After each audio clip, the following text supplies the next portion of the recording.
ఒక మనిషి 29 సంవత్సరాల అడవిలో బతికాడు. వర్షాలు, ఆకలి, ఒంటరితనం, మరణ భయం అన్నిటిని భరించాడు. ఎందుకు? ఎందుకంటే అతనికి తన బాధకు ఒక అర్థం ఉందని నమ్మకం. కానీ ఆ అర్థమే ఒకరోజు అబద్ధమని తేలితే అప్పుడు ఆ 29 సంవత్సరాల బాధకు విలువ ఏమిటి? ఇది జపాన్ సైనికుడు హిరో ఒనోడా కథ. కానీ నిజానికి ఇది మనందరి కథ. 1945 రెండవ ప్రపంచ యుద్ధం ముగిసింది. జపాన్ ఓడిపోయింది. ప్రపంచం ముందుకు వెళ్ళిపోయింది. కానీ ఫిలిప్పైన్స్లో లుబాంగ్ ఐలాండ్ అడవుల్లో ఒక జపాన్ సైనికుడు మాత్రం ఇంకా యుద్ధం చేస్తూనే ఉన్నాడు. అతని పేరే హిరో ఒనోడా. ఈరోజు అతని కథ మనం వినబోతున్నాం. అతనికి తన కమాండర్ ఇలా ఒక ఆజ్ఞ ఇచ్చాడు: ఏ పరిస్థితిలోనూ నువ్వు లొంగిపోవద్దు. ఆ ఒక్క వాక్యం అతని జీవితమైపోయింది. ప్రపంచం అంతా మారిపోయింది. దేశాలు మారిపోయాయి. తరాలు కదిలిపోయాయి. కానీ ఒనోడా మాత్రం ఇంకా మారలేదు. అక్కడే అలానే ఉన్నాడు. ఎందుకంటే అతని బాధకు ఒక అర్థం ఉంది. నేను నా దేశం కోసం పోరాడుతున్నాను. అది నిజమా కాదా అనేది ముఖ్యం కాదు.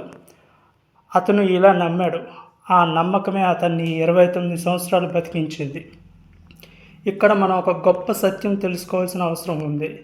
మనిషి బాధను భరించగలడు, కానీ బాధను కాదు.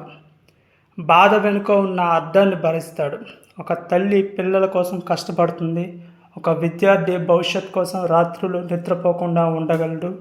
ఒక క్రీడాకారుడు విజయం కోసం తన శరీరాన్ని శిక్షిస్తాడు. బాధ ఒకటే, కానీ అర్థం దాన్ని భరించే శక్తినిస్తుంది. 1974లో నొరియో సుజుకి అనే ఒక యువకుడు ప్రపంచం మొత్తం తిరిగేయాలని నిర్ణయించుకున్నాడు. అతడు తన స్నేహితులకు ఒక విచిత్రమైన మాట ఇలా చెప్పాడు: నేను లెఫ్టినెంట్ ఒనోడాని ఎలాగైనా కలిసి తీరుతానని, అతన్ని మన దేశానికి తీసుకొచ్చే బాధ్యత పూచి నాదని చెప్పాడు. ప్రపంచం మొత్తం విఫలమైన పనిని ఆ యువకుడు చేయాలని ఉవ్విళ్ళూరాడు. అతను అడవిలోకి వెళ్ళి ఒనోడాని కనుగొన్నాడు. ఇద్దరూ మాట్లాడుకున్నారు. సుజుకి ఇలా అంటున్నాడు: జపాన్ ప్రజలు మీ గురించి ఆందోళన చెందుతున్నారు. మీరు తక్షణమే జపాన్ రావాలి అని అతనికి చెప్పారు. కానీ ఒనోడా ఆ మాట వినలేదు. ఎందుకంటే అతను ఇంకా తన మిషన్ ముగిసిందని నమ్మలేదు. చివరికి అతని పాత కమాండర్ వచ్చి, యుద్ధం ముగిసింది, నీ బాధ్యత మొత్తం పూర్తయిందని అధికారికంగా చెప్పిన తర్వాతే ఒనోడా ఆయుధాలు వదిలిపెట్టాడు.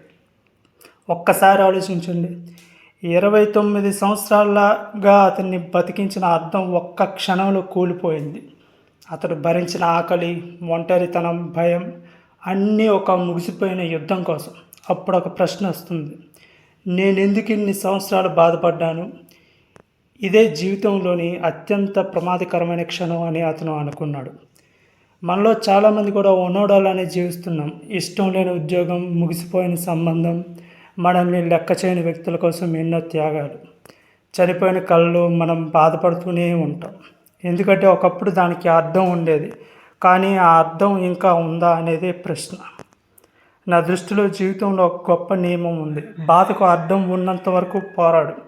కానీ అర్థం చనిపోయిన తర్వాత కూడా అదే బాధను మోస్తే అది ధైర్యం కాదు, అది అలవాటు. మరొకసారి వినండి: meaningful suffering builds you while meaningless suffering buries you. కొన్ని యుద్ధాలు గెలవడానికి పోరాడాలి. కొన్ని యుద్ధాలు ముగిసిపోయాయని అంగీకరించాలి. హిరో ఒనోడా కథ మనకి ఒక ప్రశ్న వేస్తుంది: నువ్వు ఇంకా ఏ యుద్ధం కోసం పోరాడుతున్నావు? ఆ యుద్ధం నిజంగా ఇంకా కొనసాగుతుందా, లేక అది ఎన్నో సంవత్సరాల క్రితమే ముగిసిపోయిందా? ఎందుకంటే జీవితంలో అత్యంత పెద్ద విషాదం బాధ కాదు, అర్థం లేని బాధ. కాబట్టి ఈరోజు మీ జీవితాన్ని చూసుకోండి. మీ బాధకు ఇంకా అర్థం ఉందా? ఉంటే ప్రపంచం మొత్తం వ్యతిరేకించినా పోరాడండి. లేకపోతే ఆ యుద్ధం నుండి బయటికి రండి. ఎందుకంటే కొన్నిసార్లు విజయం గెలవడంలో లేదు, ముగిసిపోయిన యుద్ధాన్ని వదిలేయడంలో ఉంది. ఇది వినయసం. మరో ఇంట్రెస్టింగ్ టాపిక్తో మళ్ళీ కలుసుకుందాం. Signing off.